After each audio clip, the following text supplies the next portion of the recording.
নমস্কার বন্ধুরা, education and educare YouTube চ্যানেলে তোমাদের সকলকে স্বাগত। আমি সুমিতা। আমি আমার ইউটিউব চ্যানেলটিতে এডুকেশন বিষয়টি নিয়ে ক্লাস করাই। তোমরা যারা আমার চ্যানেলে নতুন তারা আমার চ্যানেলটি অবশ্যই সাবস্ক্রাইব করবে। আজকের ভিডিওটিতে আমরা ইউজিসি নেট এবং ওয়েস্ট বেঙ্গল সেট এডুকেশন সাবজেক্টের প্রিপারেশনের সিলেবাসের ইউনিট 3 থেকে unit 3 learner and learning process, এই ইউনিট থেকে কিছু গুরুত্বপূর্ণ প্রশ্ন উত্তর নিয়ে আলোচনা করব। যে সমস্ত প্রশ্নগুলো প্রিভিয়াস ইয়ারের এক্সামে এসেছিল সেই সমস্ত প্রশ্নগুলো নিয়েই আমরা আলোচনা করব, ডিসকাস করব, টপিকগুলোকে আমরা বুঝে নেব। এর আগেও আমি ইউনিট 3 এর একটি ভিডিও করেছি, সেইটা তোমরা দেখে নিতে পারো। এছাড়া আমার চ্যানেলে ইউজিসি নেট এবং ওয়েস্ট বেঙ্গল সেটের এডুকেশন সাবজেক্টের প্রিপারেশনের অনেক ভিডিও রয়েছে, সেই ভিডিওগুলো তোমরা অবশ্যই দেখে নেবে। আশা করছি তোমাদের এক্সাম প্রিপারেশনে অনেকটা হেল্পফুল হবে। আজকের ভিডিওর প্রথম প্রশ্ন হচ্ছে, লার্নিং অর্থাৎ শিখন ইম্পাইলস চেঞ্জ ইন বিহেভিয়ারে পরিবর্তন আনে। Takes place through experience and practice, experience এবং প্র্যাকটিসের মাধ্যমে ঘটে। Also implies change due to growth and maturation, growth এবং অর্থাৎ বৃদ্ধি এবং ম্যাচুরেশন অর্থাৎ পরিণমনও মধ্যেও পরিবর্তন আনে। Implies that change must be relatively permanent, লার্নিংয়ের ফলে যে চেঞ্জটা ঘটে সেটা পারমানেন্ট হয়। লার্নিংয়ের ফলে যে চেঞ্জটা ঘটে, যে পরিবর্তনটা ঘটে, সেটা পারমানেন্ট হয়।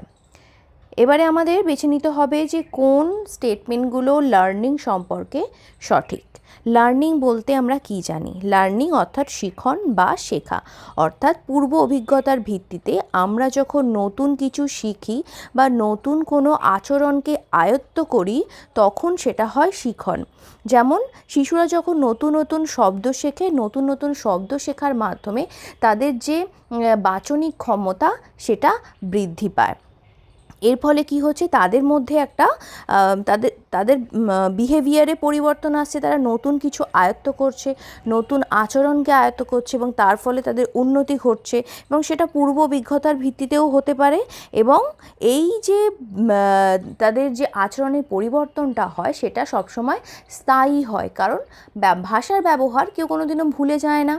তো এখানে আমরা যদি দেখি তাহলে লার্নিংয়ের ফলে বিহেভিয়ারের পরিবর্তন হয়, অবশ্যই সঠিক।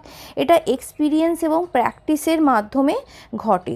অবশ্যই পূর্ব অভিজ্ঞতার মাধ্যমেও শিখন ঘটে এবং সেটা প্রশিক্ষণেরও অর্থাৎ প্র্যাকটিসেরও একটা প্রয়োজন হয়। এবং যে পরিবর্তনটা ঘটে সেটা সবসময় পার্মানেন্ট হয়, স্থায়ী পরিবর্তন ঘটে। কিন্তু লার্নিং মানেই কখনো সেটা বৃদ্ধি এবং ম্যাচুরেশন অর্থাৎ পরিণমন নয়। পরিণমন এবং বৃদ্ধি কিন্তু লার্নিংয়ের ফলে ঘটে না। তাহলে আমাদের সঠিক উত্তর হচ্ছে A B D, option C সঠিক উত্তর। অপশান সি আমাদের সঠিক উত্তর। এবারে আমরা দেখি যে আচ্ছা, তোমাদেরকে একটা কথা বলি, খুবই গুরুত্বপূর্ণ একটা কথা, যে আমি যে সমস্ত কোয়েশ্চেন করার পর যে নোটগুলো দিই, কোয়েশ্চেন সাপোর্টে, অ্যান্সার সাপোর্টে যে নোটগুলো দিই, সেই নোটের প্রত্যেকটা লাইন, প্রত্যেকটা বেশিরভাগ মোস্ট অফ দ্য কোয়েশ্চেনের প্রত্যেকটা নোট কিন্তু আমার আরিহান্টের যে ইউজিসি নেট সেটের এডুকেশনের বইটি আছে সেখান থেকে নেওয়া। এবং আমি তোমাদের একটাই কথা বলবো যে ইউজিসি নেট সেট ক্লিয়ার করার জন্য আরিহান্টের এডুকেশনের বইটা কিন্তু যথেষ্ট। ওই একটি বই যদি তোমরা খুব ভালো করে পড়তে পারো, আমার মনে হয় না নেট সেট ক্লিয়ার করতে তোমাদের কোনো প্রবলেম হবে। অনেকেই আমাকে বলেছে যে ম্যাম নোটগুলো প্লিজ আমাদের দেওয়ার ব্যবস্থা করুন, কিন্তু এই নোটগুলো আমি তোমাদের যে দেব, এই নোটগুলো তোমাদের কাছে আরিহান্টের বইটি থাকলে সেখান থেকেই তোমরা কালেক্ট করে নিতে পারবে। আমি আলাদা কোথাও থেকেও এগুলো কালেক্ট করিনি, এটা আরিহান্টের বই থেকে নেওয়া। এমনকি আমি যে প্রশ্নগুলো সাপোর্টে আমি নোটগুলো দিচ্ছি সেই প্রত্যেকটা কোয়েশ্চেনের সাপোর্ট স্টেটমেন্টগুলো, সাপোর্ট নোটগুলো তোমাদের কিন্তু আরিহান্টের বইটা থেকেই নেওয়া। আমি আগেও বলেছি, এখনও বলছি, ওই বইটি থেকেই সমস্ত কোয়েশ্চেনগুলো কিন্তু সিলেক্ট করা হয় এবং কোয়েশ্চেনগুলো এমনভাবে থাকে যে বইয়ের লাইনগুলো বইয়ের কোয়েশ্চেন আকারে দেওয়া হয়। সেটা আমি কীরকম, এই যে নোটটা তোমরা দেখতে পাচ্ছ এখানে, এটা কিন্তু আরিহান্টের বইয়ের লার্নিংয়ের যে ইউনিটটা আছে, চ্যাপ্টারটা আছে, সেখান থেকেই নেওয়া। এবারে আমাদের কোয়েশ্চেনে কী কী ছিল, আমাদের কোয়েশ্চেনে চারটি স্টেটমেন্ট ছিল। সেই চারটি স্টেটমেন্ট তোমরা এখানে কীভাবে পাবে দেখো। এখানে বলা হচ্ছে যে learning can be define as any relatively permanent change in behaviour that ochre as a result of practice or experience.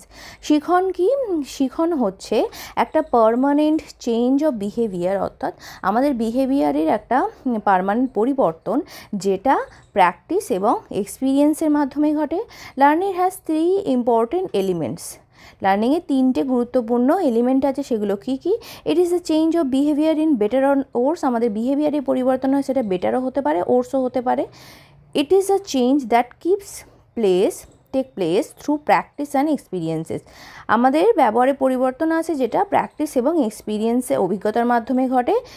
Changes due to growth or maturation, যে গ্রোথ এবং ম্যাচুরেশন হওয়া পর্যন্ত আমাদের সমস্ত পরিবর্তনই প্র্যাকটিস এবং এক্সপিরিয়েন্সের ফলে ঘটে। Before it can call learning, the change must be relatively permanent, it must be for long. যখন শিখন ঘটবে তার আগে পর্যন্ত আমাদের যে চেঞ্জেসটা আসবে সেটা পার্মানেন্ট হবে এবং লং টাইম পর্যন্ত ঘটবে। তাহলে আমরা কিন্তু ওখানে যে 3টি স্টেটমেন্ট সঠিক হলো, সেই 3টি স্টেটমেন্ট কিন্তু এখানে আমরা পেয়ে গেলাম, যে লার্নিং বিহেভিয়ারের পরিবর্তন আসে, প্র্যাকটিস এবং এক্সপিরিয়েন্সের মাধ্যমে ঘটে এবং রিলেটিভলি পার্মানেন্ট ইন বিহেভিয়ার হয়। তাহলে কিন্তু লার্নিং ঘটে যতক্ষণ গ্রোথ এবং ম্যাচুরেশন ঘটতে থাকে, পরিণমন ঘটতে থাকে, ততক্ষণ পর্যন্ত লার্নিং হয়। কিন্তু এখানে বলা হয়েছে যে also implies change due to growth and maturation, যে লার্নিং বলতে বোঝানো হচ্ছে গ্রোথ এবং ম্যাচুরেশনের সময়ের পরিবর্তন। এই বক্তব্যটি সঠিক কিন্তু নয়। আর আমরা কি পেলাম, যে বিহেভিয়ারে চেঞ্জেস আছে, এক্সপিরিয়েন্স এবং প্র্যাকটিসের ফলে ঘটে এবং যে পরিবর্তনটা আসে সেটা পার্মানেন্ট হয়। অপশান সি আমাদের সঠিক উত্তর হয়েছে। নেক্সট কোয়েশ্চেন হচ্ছে, a projective technique is used for assessment of. Projective টেকনিককে কিসের অ্যাসেসমেন্টের জন্য ব্যবহার করা হয়? অপশান এতে আছে অ্যাপটিটিউড, অপশান বিতে আছে অ্যাকাডেমিক অ্যাচিভমেন্ট, অপশান সিতে আছে ইন্টেলিজেন্স, অপশান ডিতে রয়েছে personality. Projective technique aptitude, academic achievement, intelligence, personality প্রত্যেকটি পরিমাপের জন্য বিভিন্ন টেস্ট, বিভিন্ন পদ্ধতি, বিভিন্ন টেকনিক আবিষ্কার করা হয়েছে। প্রজেক্টিভ টেকনিক কোনটাকে পরিমাপ করে? প্রজেক্টিভ টেকনিক পরিমাপ করে আমাদের পার্সোনালিটিকে, আমাদের ব্যক্তিত্বকে। অপশান ডি সঠিক উত্তর। প্রজেক্টিভ টেকনিক কী? প্রজেক্টিভ টেকনিক হচ্ছে, projective technique originally developed for use in psychology can be used in an evaluation to provide a promote for interview. projective technique কে সাইকোলজিতে ব্যবহার করা হয় এবং এটা ইন্টারভিউর ক্ষেত্রে ইভ্যালুয়েশনের সময় ব্যবহার করা হয়। ইন্টারভিউয়ের ক্ষেত্রে ইভ্যালুয়েশনের সময় বা মূল্যায়নের সময় ব্যবহার করা হয়। In psychology projective test is a personality test. Projective technique একটা ব্যক্তিত্ব পরিমাপক, design to let person response to ambiguous stimuli, presumably revealing hidden emotion and internal conflicts projected by the persons into the test. এই টেস্টটি করার সময় এই যে projective technique আছে, টেস্ট আছে, তার মাধ্যমে ব্যক্তির হিডেন যে ইমোশন আছে, ইন্টারনাল যে কনফ্লিক্টস আছে, সেগুলো বাইরে বের করা আনা হয় এবং সেগুলো দেখা হয়, পরিমাপ করা হয় এই টেস্টের মাধ্যমে। নেক্সট কোয়েশ্চেন হচ্ছে, বান্দুরার social learning theory is considered as the bridge between. Option এতে আছে behaviouralism and gestalt psychology, option বিতে আছে functionalism and gestalt psychology, option সিতে আছে বিহেভিয়ারালিজম অ্যান্ড কগনিটিভিজম, অপশান ডিতে আছে স্ট্রাকচারালিজম অ্যান্ড ফাংশনালিজম।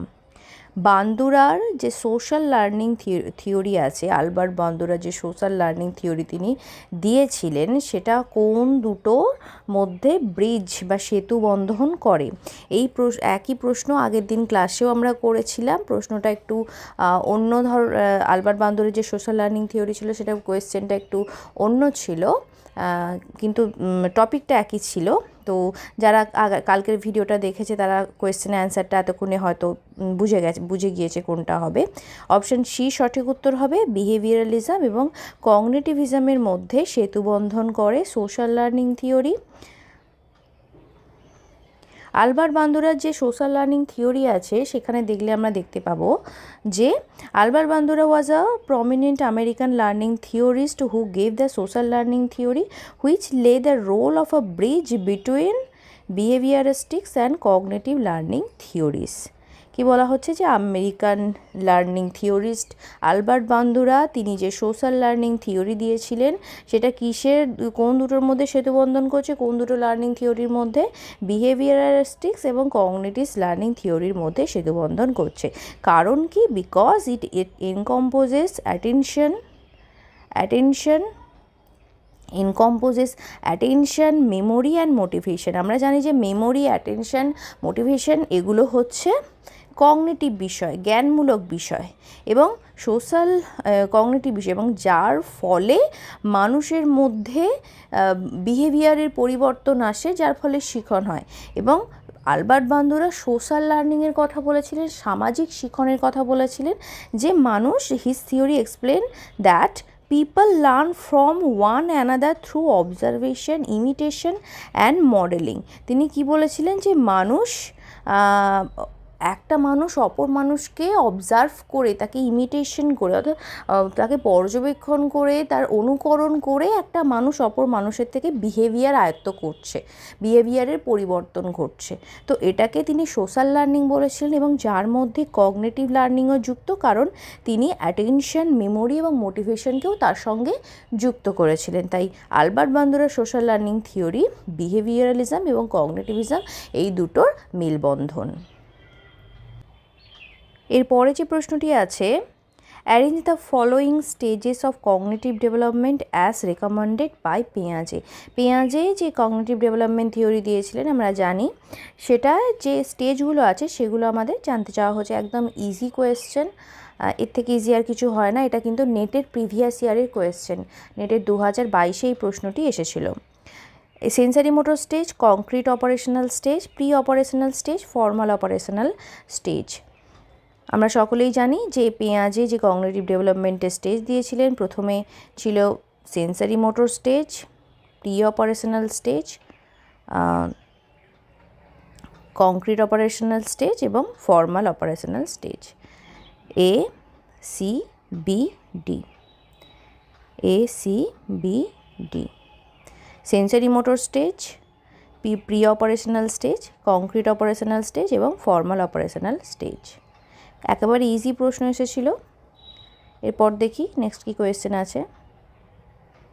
নেক্সট একটি ম্যাচিং রয়েছে, লিস্ট 1-এর সঙ্গে লিস্ট 2 ম্যাচ করতে হবে। সাইকোলজিক্যাল থিওরি দেওয়া হয়েছে এবং ডেভেলপারের নাম দেওয়া হয়েছে। প্রথমে আছে psychoanalytic theory, field theory, sign theory of learning, trait theory. আর ডেভেলপারের মধ্যে টোলম্যান, আলপোর্ট, লিউইন, ফ্রয়েড। আমরা এখানে যদি আমরা জেনে থাকি, আমরা দুটো কমন খুব থিওরি আছে, যে সাইকোঅ্যানালিটিক থিওরি আমরা জানি ফ্রয়েড, এবং ট্রেট থিওরি আমরা জানি যে আলপোর্ট। পার্সোনালিটির যে ট্রেট থিওরি আছে সেটা আলপোর্ট দিয়েছিলেন। তাহলে আমাদের হচ্ছে 4, A4-এর সঙ্গে আছে দুটি অপশানে A, B, তাহলে C আর D আমাদের অলরেডি বাদ চলে গেল। A4 এবং D এর সঙ্গে কি আছে? ট্রেট থিওরি, আলপোর্ট। 2 কিসে আছে? 2 আছে অপশান A-তে। আমাদের সঠিক উত্তর অপশান A হবে। Psychoanalytic theory Freud, field theory Lewin, sign theory of learning Tolman, trait theory Allport. আমরা সঠিক উত্তর পেলাম অপশান A। যদি এরকম কোনো ম্যাচিংয়ে আমাদের দুটো যদি জানা থাকে, দুটো থিওরি বা দুটো অপশান জানা থাকে, তাহলে কিন্তু আমাদের অ্যান্সার ভুল হওয়ার সম্ভাবনা কম, কারণ আমরা এইভাবে বাদ দিয়ে বা এলিমিনেট পদ্ধতি ব্যবহার করে কিন্তু কোয়েশ্চেনের অ্যান্সার দিতে পারি সহজেই। নেক্সট যে কোয়েশ্চেনটি আছে, programme learning is based on the principle of. Programme learning কোন প্রিন্সিপালের ওপর বেসড করে আছে condition learning theory, cognitive learning theory, gestalt learning theory, operant conditioning theory. আমরা জানি যে প্রোগ্রাম লার্নিং কি? প্রোগ্রাম লার্নিং হচ্ছে যে শিখনে বা লার্নিংয়ে শিখন প্রক্রিয়া ধাপে ধাপে সম্পন্ন হয়, একটা সুনির্দিষ্ট উদ্দেশ্য নিয়ে ধাপে ধাপে পরিচালিত হয়, সেটাই হচ্ছে প্রোগ্রাম লার্নিং। তো এই যে কনসেপ্টটা আছে সেই কনসেপ্টটা কোথা থেকে নেওয়া হয়েছে, মানে সেই কনসেপ্টটা কোন লার্নিং থিওরি প্রিন্সিপালগুলোকে বা নীতিগুলোকে মেনে এই প্রোগ্রাম লার্নিং এসেছে, সেটা হচ্ছে operant conditioning theory. Operant conditioning theory বা স্কিনারের যে অপারেন্ট কন্ডিশনিং লার্নিং থিওরি আছে, সেখানে আমরা দেখেছি যে স্কিনার যে পরীক্ষা করেছিলেন সেখানে তিনি একটা স্টেপ বাই স্টেপ শিখনের কথা বলেছিলেন এবং শিখনকে আরও বেশি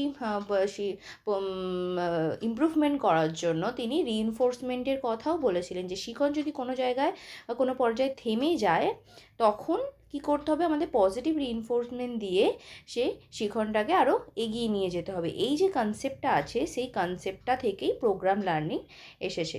তাহলে আমাদের সঠিক উত্তর হচ্ছে অপশান ডি, ডি অনলি, সঠিক উত্তর অপশান ডি। নেক্সট কোয়েশ্চেন হচ্ছে client centred counselling hypothesis that man is rational, self centred, socialised, constructive, forward moving.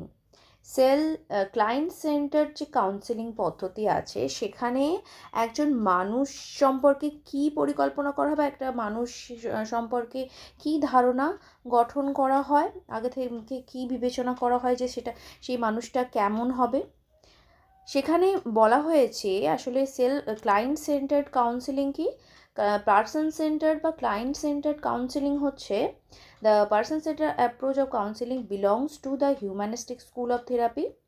Humanistic School of Therapy. It was devised by Carl Rogers. Carl Rogers এই counselling পদ্ধতি দিয়েছিলেন, American psychologist যিনি 1940 খ্রিস্টাব্দে। It is also known as client-centered therapy or Rogerian therapy, which is non-directive form of talk therapy. Talk therapy যেটা non-directive পদ্ধতি।